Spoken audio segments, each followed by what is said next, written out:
Pluto versus the Watchdog is a 1999 Disney cartoon. I watched this as part of House of Mouse, the episode Donald and the Araquan Bird. It aired originally as part of Mickey Mouse Works. And I will say, in the House of Mouse episode, it doesn't fit at all, because the main House of Mouse scenes are all about the Araquan Bird, and the second cartoon to feature in that episode is also all about the Araquan Bird. So this does not fit at all.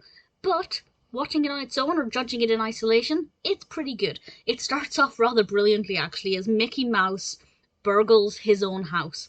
And he's testing Pluto to see what Pluto would do if somebody broke into their home.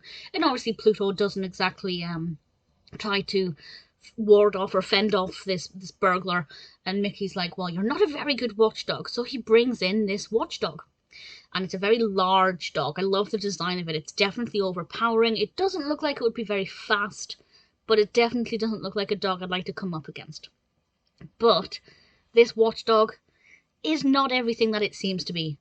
And when Pete comes along to try and steal from Mickey's house, well, I'm not going to say if the watchdog delivers, but I quite liked it. I didn't predict the progression that it took, so I found it to be quite unpredictable, which worked quite well.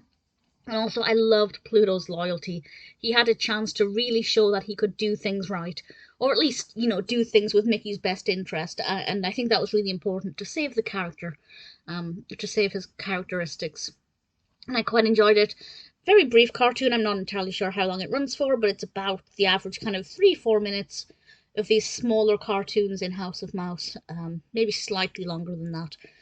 Very well, self-contained. As I said, unpredictable. I hadn't expected certain things to happen with certain characters, so I found it to be quite delightful. Pluto versus the Watchdog definitely feels out of place in that episode of House of Mouse, but on its own, it's pretty good fun.